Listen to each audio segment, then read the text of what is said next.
I never believed that betrayal could come from the very person you love the most. I never thought that one day my own sister would look me in the eye, smile, and hand me over to strangers for a mere $5,000. But that's exactly what happened, and that's exactly where this story begins. My name is Anna, and I grew up in a small town where life was simple, or at least it appeared to be. My sister, Claire, was 2 years older than me. To everyone else, she was the golden child. Beautiful, ambitious, always with that charming smile that could melt anyone's heart. And me? I was the quiet one. The shy, dependable little sister who always followed her lead. From childhood, it was always Anna and Claire. Inseparable. We shared clothes, secrets, dreams, and even our fears. I trusted her completely. If someone had told me back then that one day she would become the architect of my deepest pain, I would have laughed in their face. But life has a way of showing you who people really are. Growing up, our parents didn't have much, but they gave us love. Our mother used to say, "Daughters, stick together. The world is full of wolves, but sisters must be each other's protectors." I took those words to heart. But as we got older, I started noticing changes in Claire. She became obsessed with money, appearance, and social status. She started hanging around a new group of friends, girls who looked down on people like us and flaunted their expensive handbags and flashy phones. At first, I thought it was harmless, but slowly she began to change. Her laughter didn't reach her eyes anymore. Her conversations with me became shorter, colder, as if I were a burden she no longer wanted to carry. Still, I refused to see the truth, because she was my sister, and family doesn't hurt you, right? One evening, Claire came home late, smelling of expensive perfume. Her face glowed with excitement. "Anna, guess what? I met someone amazing today. He's wealthy, powerful, and he likes me." I smiled, happy for her. After all, my sister deserved happiness. "That's wonderful, Claire. Who is he?" I asked. She just waved her hand dismissively. "Oh, don't worry about the details. You'll meet him soon." Looking back now, I should have paid more attention to the way she avoided my eyes when she said that. But I didn't. I was too blinded by love and trust. Over the next few weeks, Claire's behavior grew even more secretive. She'd whisper on phone calls and abruptly hang up when I entered the room. She started going out late at night and returning home at dawn. When I asked her about it, she snapped. "Anna, you ask too many questions. Just mind your business for once."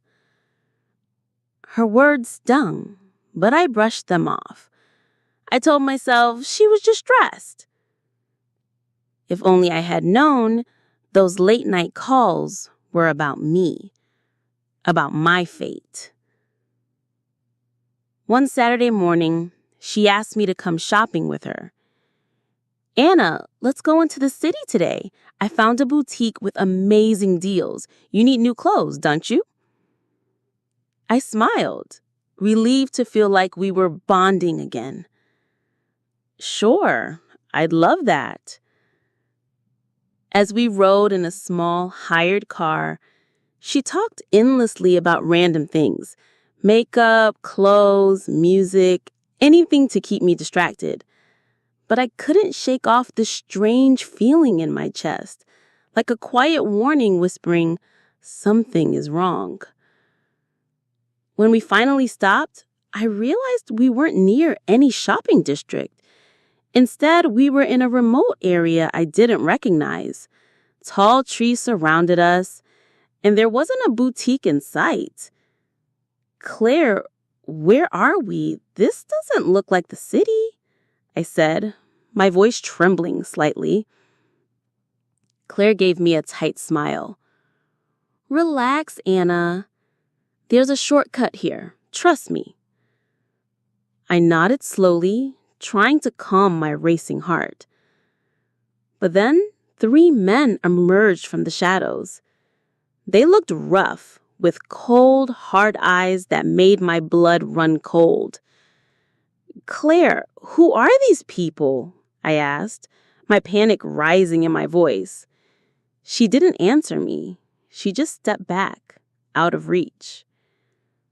One of the men grabbed my arm roughly. "Hey, let me go!" I screamed, thrashing against his grip. I looked at my sister, my heart breaking. "Claire, do something!"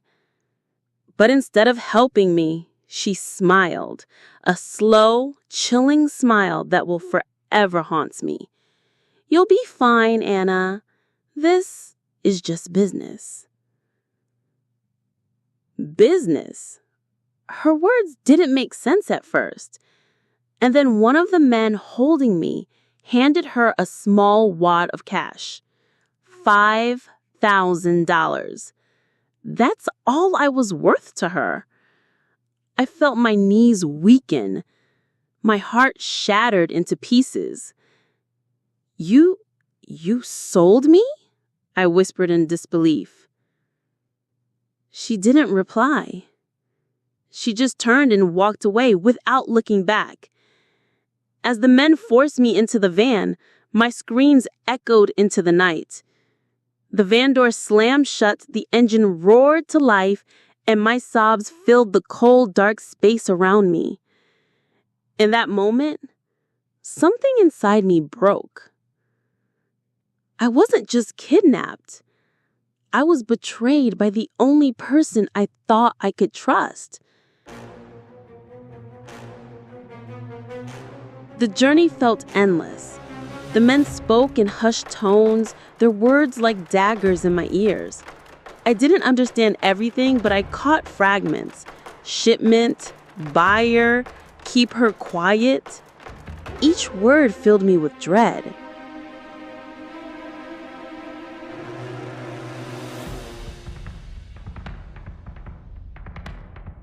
By the time we arrived at our destination, a decrepit building on the outskirts of town, I was trembling from head to toe.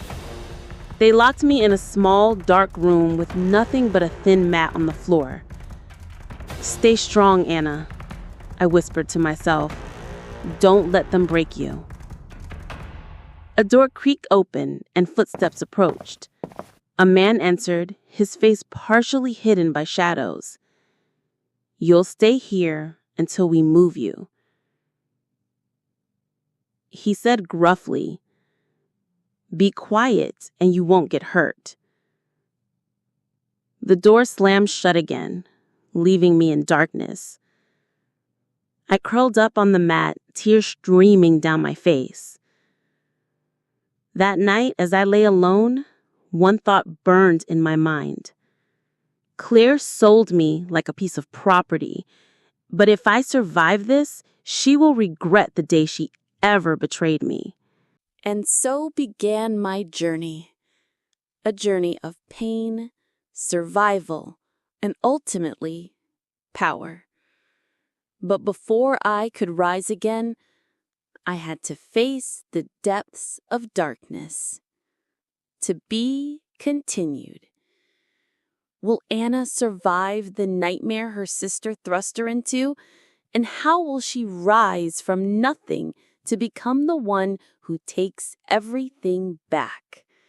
If you were in Anna's shoes, would you forgive your sister? Or would you seek revenge? Tell us in the comments below. Thank you so much for listening. If you enjoyed this story, don't forget to like, subscribe, and share so you never miss the next chapter of this thrilling journey. Your support helps us bring you more powerful stories like this one.